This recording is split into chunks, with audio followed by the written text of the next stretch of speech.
ओं नमो भगवते वासुदेवाय। हरे कृष्ण राधे राधे। श्रीमद् भगवद गीता। श्रीमद् भगवद गीता एक अन्यतम खूबই गुरुत्वपूर्ण अध्याय हलो এই দ্বিতীয় অধ্যায়, যা সাংখ্যযোগ নামে পরিচিত। বন্ধুরা, এর আগের অধ্যায়টি অর্থাৎ প্রথম অধ্যায়টি এর আগে আমরা বিস্তারিত আলোচনা করেছি। সেখানে ভগবান শ্রীকৃষ্ণ একটিও কথা ব্যক্ত করেননি, তিনি কেবলমাত্র শ্রোতা হিসাবে ছিলেন।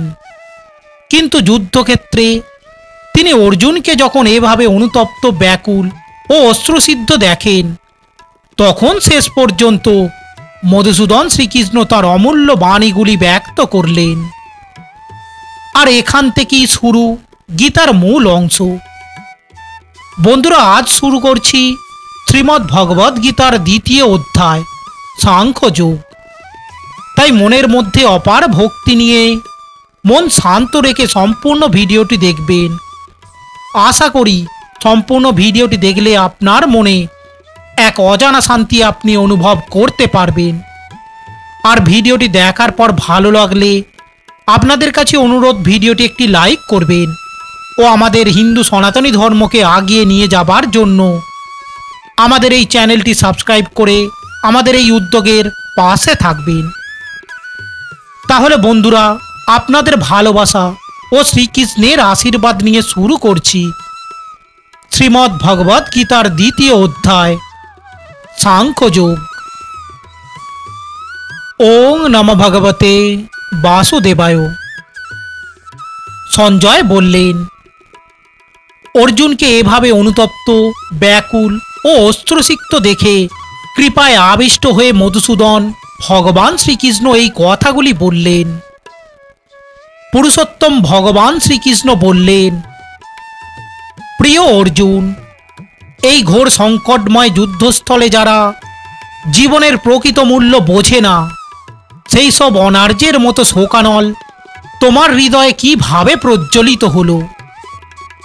এই ধরনের মনোভাব তোমাকে স্বর্গলোকে উন্নীত করবে না, পক্ষান্তরে তোমার সমস্ত যশ রাশি বিনষ্ট হবে। হে পার্থ, এই সম্মান হানিকর ক্লীবত্বের বংশবতী হয়েও না। এই ধরনের আচরণ তোমার পক্ষে অনুচিত। হে পরম তপ, হৃদয়ের এই ক্ষুদ্র দুর্বলতা পরিত্যাগ করে তুমি উঠে দাঁড়াও। অর্জুন বললেন, হে অরিসূদন, হে মধুসূদন, এই যুদ্ধক্ষেত্রে ভীষ্ম ও দ্রোণের মতো পরম পূজনীয় ব্যক্তিদের কেমন করে আমি বাণের দ্বারা প্রতিদ্বন্দ্বিতা করব? আমার মহানুভব শিক্ষাগুরুদের জীবন হানি করে এই জগৎ ভোগ করার থেকে বরং ভিক্ষা করে জীবন ধারণ করা শ্রেয়। তারা পার্থিব বস্তুর অভিলাষী হলেও আমার গুরুজন। তাদের হত্যা করা হলে যুদ্ধলব্ধ সমস্ত ভোগবস্তু তাদের রক্ত মাখা হবে। তাদের জয় করা শ্রেয় না তাদের দ্বারা পরাজিত হওয়া শ্রেয়, তা আমি বুঝতে পারছি না। আমরা যদি ধৃতরাষ্ট্রের পুত্রদের হত্যা করি, তাহলে আমাদের আর বেঁচে থাকতে ইচ্ছা করবে না। তবুও এই রণাঙ্গনে তারা আমাদের সামনে উপস্থিত হয়েছেন কার্পণ্যজনিত দুর্বলতার প্রভাবে।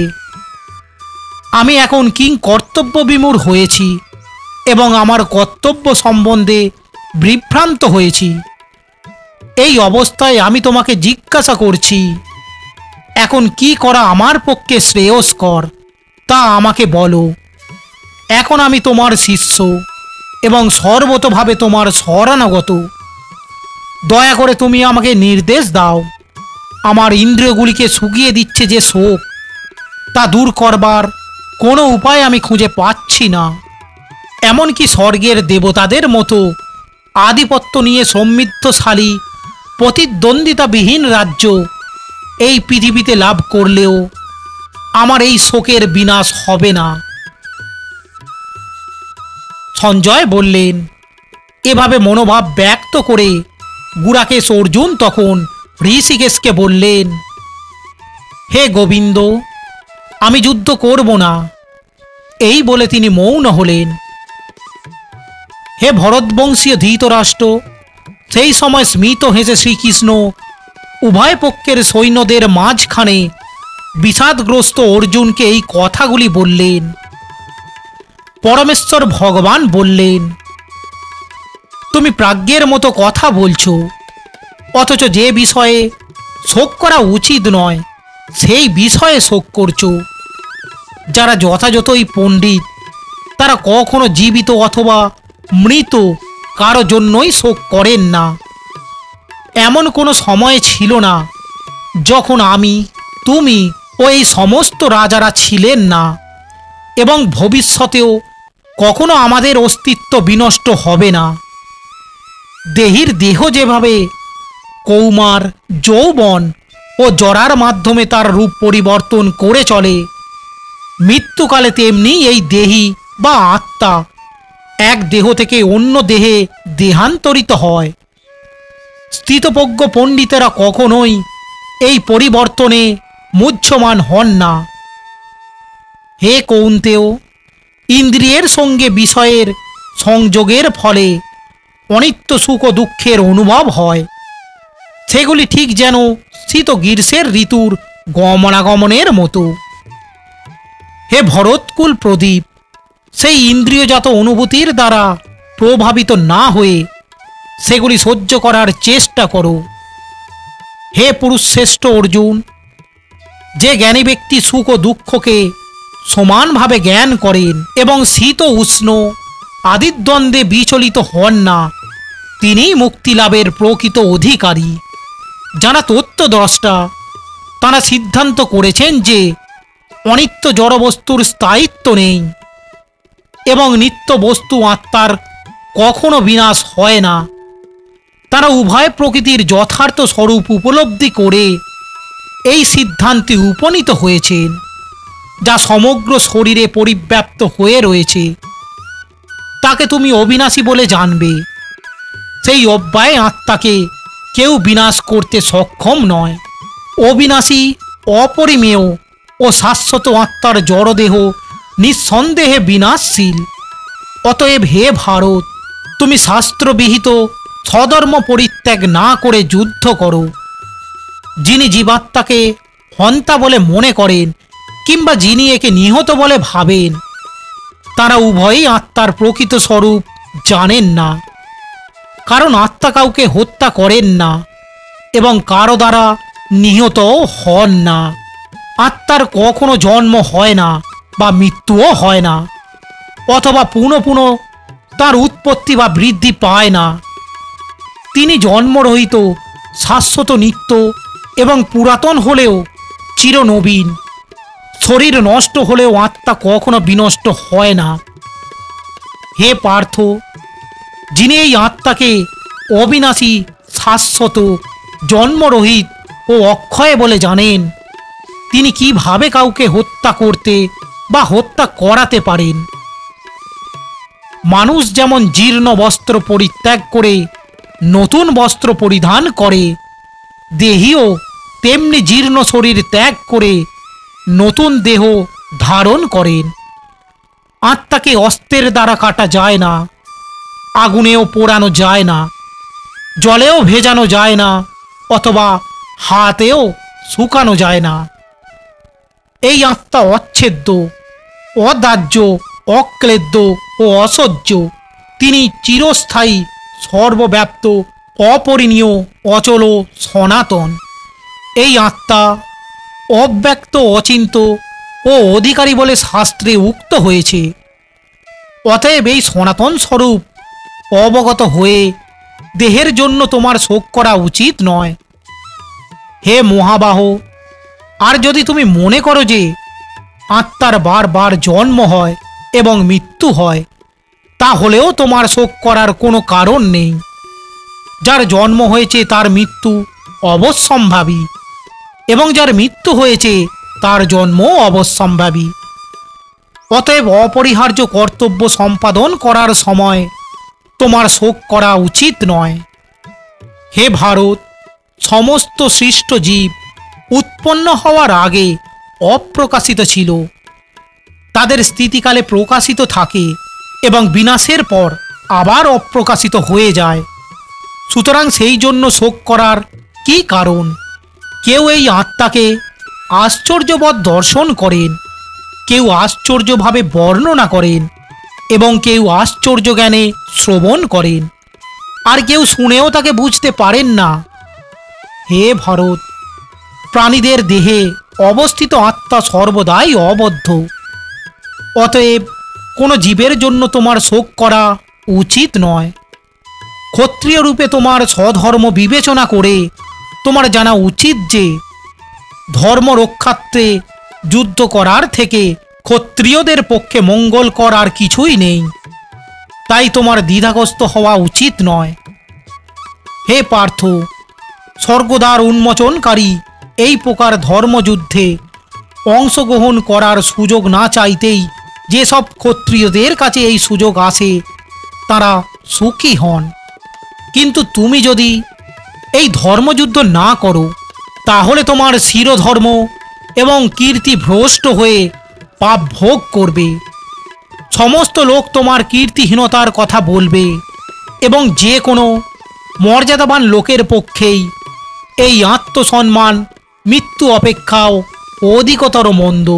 সমস্ত মহারথীরা মনে করবেন যে তুমি ভয় পেয়ে যুদ্ধক্ষেত্র পরিত্যাগ করেছ এবং তুমি যাদের কাছে সম্মানিত ছিলে তারাই তোমাকে তুচ্ছ তাচ্ছিল্য জ্ঞান করবে।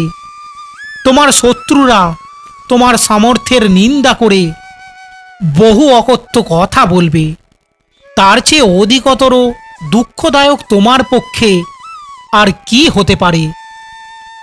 হে কুন্তিপুত্র, এই যুদ্ধে নিহত হলে তুমি স্বর্গ লাভ করবে আর জয়ী হলে পৃথিবী ভোগ করবে। অতএব যুদ্ধের জন্য দৃঢ় সংকল্প হয়ে উত্থিত হও। সুখ দুঃখ লাভ ক্ষয়ক্ষতি জয় পরাজয় সমান জ্ঞান করে তুমি যুদ্ধের নিমিত্ত যুদ্ধ করো, তাহলে তোমাকে পাপভোগী হতে হবে না। হে পার্থ, আমি তোমাকে সাংখ্যযোগের কথা বললাম, এখন ভক্তিযোগ সম্বন্ধিনী বুদ্ধির কথা শ্রবণ করো, যার দ্বারা তুমি কর্মবন্ধন থেকে মুক্ত হতে পারবে। ভক্তিযোগের অনুশীলন কখনোই ব্যর্থ হয় না এবং তার কোনো ক্ষয় নেই। তার অল্প অনুষ্ঠান ও অনুষ্ঠাতাকে সংসার রূপে মোয়া ভয় থেকে পরিত্রাণ করে। যারা এই পথ অবলম্বন করেছে তাদের নিশ্চয়ান্তিকা বুদ্ধি একনিষ্ঠ।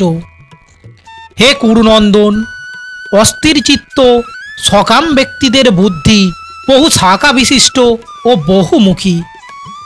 বিবেক বর্জিত লোকেরাই বেদের পুষ্পিত বাক্যে আসক্ত হয়ে স্বর্গসুখ ভোগ, উচ্চকুলে জন্ম ক্ষমতা লাভ, আসি সকাম কর্মকেই জীবনের চরম উদ্দেশ্য বলে মনে করেন।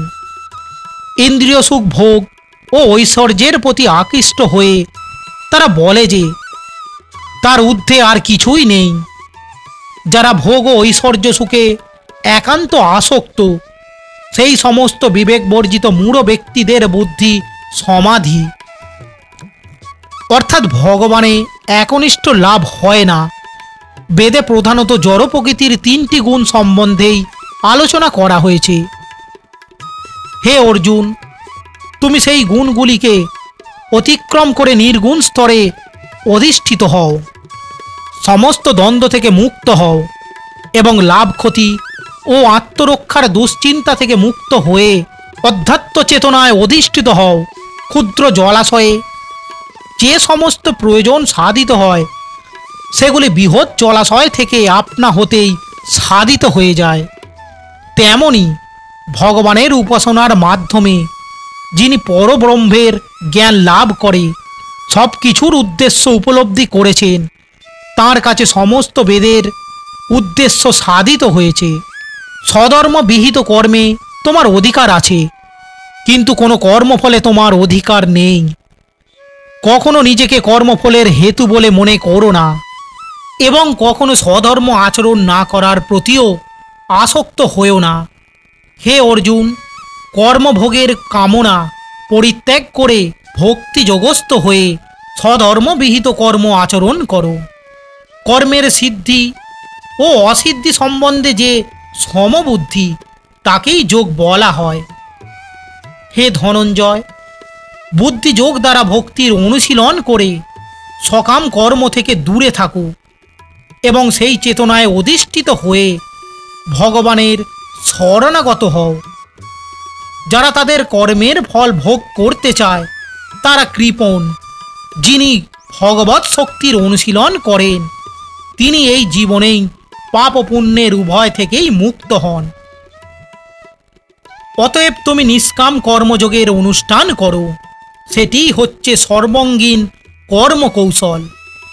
মনীষীগণ ভগবানের সেবায় যুক্ত হয়ে কর্মজাত ফল ত্যাগ করে জন্ম মৃত্যুর বন্ধন থেকে মুক্ত হন। এভাবে তারা সমস্ত দুঃখ দুর্দশার অতীত অবস্থা লাভ করেন। এভাবে পরমেশ্বর ভগবানের অর্পিত নিষ্কাম কর্ম অভ্যাস করতে করতে যখন তোমার বুদ্ধি মোহরূপ গভীর অরণ্যকে সম্পূর্ণরূপে অতিক্রম করবে, তখন তুমি যা কিছু শুনবে বা যা কিছু শুনেছ বা যা কিছু শ্রবণীয় সেই সবের প্রতি সম্পূর্ণরূপে নিরপেক্ষ হতে পারবে। তোমার বুদ্ধি যখন বেদের বিচিত্র ভাষার দ্বারা আর বিচলিত হবে না এবং আত্ম উপলব্ধির সমাধিতে স্থির হবে, তখন তুমি দিব্যজ্ঞান লাভ করবে, ভক্তিযোগে অধিষ্ঠিত হবে। অর্জুন জিজ্ঞাসা করলেন, হে কেশব, স্থিতপ্রজ্ঞ অর্থাৎ অচলা বুদ্ধিসম্পন্ন মানুষের লক্ষণ কি? তিনি কিভাবে কথা বলেন, কিভাবে অবস্থান করেন এবং কিভাবেই বা তিনি বিচরণ করেন? পরমেশ্বর ভগবান বললেন, হে পার্থ, জীব যখন মানসিক জল্পনা কল্পনা থেকে উদ্ধূত সমস্ত মনোগত কাম পরিত্যাগ করে এবং তার মন যখন এভাবে পবিত্র হয়ে আত্মাতেই পূর্ণ পরিতৃপ্ত লাভ করে, তখনই তাকে স্থিতপ্রজ্ঞ বলা হয়। ত্রিতাপ দুঃখ উপস্থিত হলেও যার মন উদ্বিগ্ন হয় না, সুখ উপস্থিত হলেও যার স্পৃহা হয় না, এবং যিনি রাগ, ভয় ও ক্রোধ থেকে মুক্ত, তিনি স্থিতধী অর্থাৎ স্থিতপ্রজ্ঞ। জড় জগতে যিনি সমস্ত জড় বিষয়ে আসক্তি রহিত, যিনি প্রিয় বস্তু লাভে আনন্দিত হন না এবং অপ্রিয় বিষয় উপস্থিত হলে দেশ করে না, তিনি পূর্ণ জ্ঞানে প্রতিষ্ঠিত হয়েছেন।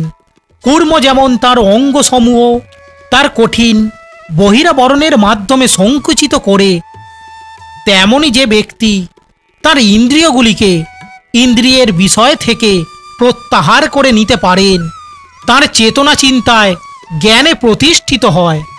দেহ বিশিষ্ট জীব ইন্দ্রিয় সুখ ভোগ থেকে নিবৃত্ত হতে পারে, কিন্তু তবুও ইন্দ্রিয় সুখ ভোগের আসক্তি থেকেই যায়।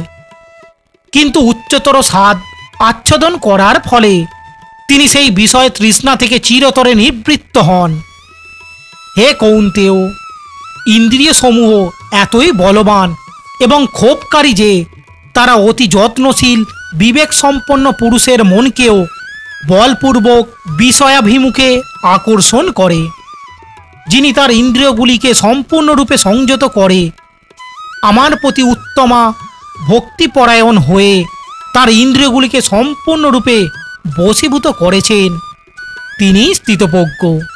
ইন্দ্রিয়ের বিষয়সমূহ সম্বন্ধে চিন্তা করতে করতে মানুষের তাতে আসক্তি জন্মায়, আসক্তি থেকে কাম উৎপন্ন হয় এবং কামনা থেকে ক্রোধ উৎপন্ন হয়, ক্রোধ থেকে সম্মোহ, সম্মোহ থেকে স্মৃতিবিভ্রম, স্মৃতিবিভ্রম থেকে বুদ্ধিনাশ এবং বুদ্ধিনাশ হওয়ার ফলে সর্বনাশ হয়। অর্থাৎ মানুষ পুনরায় জড়জগতে অন্ধকূপে অধঃপতিত হয়। সংযত চিত্ত মানুষ প্রিয় বস্তুতে স্বাভাবিক আসক্তি এবং অপ্রিয় বস্তুতে স্বাভাবিক বিদ্বেষ থেকে মুক্ত হয়ে তার বশীভূত ইন্দ্রিয়ের দ্বারা ভগবৎ শক্তির অনুশীলন করে ভগবানের কৃপা লাভ করেন। চিন্ময় চেতনায় অধিষ্ঠিত হওয়ার ফলে তখন আর জড়জগতের ত্রিতাপ দুঃখ থাকে না। এভাবে প্রসন্নতা লাভ করার ফলে বুদ্ধি শীঘ্রই স্থির হয়। যে ব্যক্তি কৃষ্ণ ভাবনায় যুক্ত নয়, তার চিন্তা সংযত নয় এবং তার পারমার্থিক বুদ্ধি থাকতে পারে না। আর পরমার্থ চিন্তাশূন্য ব্যক্তির শান্তি লাভের কোনো সম্ভাবনা নেই। এই রকম শান্তিহীন ব্যক্তির প্রকৃত সুখ কোথায়? প্রতিকূল বায়ু নৌকাকে যেমন অস্থির করে, তেমনি সদা বিচরণকারী যে কোনো একটি মাত্র ইন্দ্রিয়ের আকর্ষণেও মন অসংযত ব্যক্তির প্রজ্ঞাকে হরণ করতে পারে। হে মহাবাহ, যার ইন্দ্রিয়গুলি ইন্দ্রিয়ের বিষয় থেকে সর্বপ্রকারে নিবৃত্ত হয়েছে, তিনি স্থিতপ্রজ্ঞ। সমস্ত জীবের পক্ষে যা রাত্রিস্বরূপ স্থিতপ্রজ্ঞ, সেই রাত্রিতে জাগরিক থেকে আত্মবুদ্ধিনিষ্ঠ আনন্দকে সাক্ষাৎ অনুভব করেন। আর যখন সমস্ত জীবেরা জেগে থাকে, তখন তত্ত্বদর্শী মুনির নিকট তা রাত্রিস্বরূপ। বিষয়কামী ব্যক্তি কখনো শান্তি লাভ করে না। জলরাশি যেমন সদা পরিপূর্ণ এবং স্থির সমুদ্রে প্রবেশ করেও তাকে ক্ষোভিত করতে পারে না, কামসমূহ তেমনি প্রতিপজ্ঞ ব্যক্তিতে প্রবিষ্ট হয়েও তাকে বিক্ষুব্ধ করতে পারে না। অতএব তিনিই শান্তি লাভ করেন। যে ব্যক্তি সমস্ত কামনা বাসনা পরিত্যাগ করে জড় বিষয়ের প্রতি নিষ্প্রিয়, নিরহংকার ও মমত্ববোধ রহিত হয়ে বিচরণ করেন, তিনি প্রকৃত শান্তি লাভ করেন। এই প্রকার স্থিতিকেই ব্রাহ্মী স্থিতি বলে। হে পার্থ, যিনি এই স্থিতি লাভ করেন তিনি মোহপ্রাপ্ত হন না। জীবনের অন্তিম সময়ে এই স্থিতি লাভ করে তিনি এই জড় জগতের বন্ধন থেকে মুক্ত হয়ে ভগবত ধামে প্রবেশ করেন। এই বলে ভগবান শ্রীকৃষ্ণ তাঁর সাংখ্যযোগ অধ্যায় সমাপ্ত করলেন। আশা করি বন্ধুরা শ্রীমদ্ ভগবদ্ গীতার এই দ্বিতীয় অধ্যায়টি শ্রবণ করে আপনাদের ভালো লেগেছে। যদি তৃতীয় অধ্যায়টি শ্রবণ করতে চান তাহলে নিচে কমেন্ট বক্সে অবশ্যই জানাবেন। আর ভিডিওটি যদি ভালো লাগে অবশ্যই লাইক করবেন ও আপনজনদের উদ্দেশ্যে শেয়ার করবেন ও আমাদের চ্যানেলটি সাবস্ক্রাইব করে আমাদের এই উদ্যোগের পাশে থাকবেন। সকলেই ভালো থাকবেন, সুস্থ থাকবেন, এই কামনা করে আজকের ভিডিওটি এখানেই শেষ করলাম। জয় শ্রীকৃষ্ণ, রাধে রাধে, ধন্যবাদ।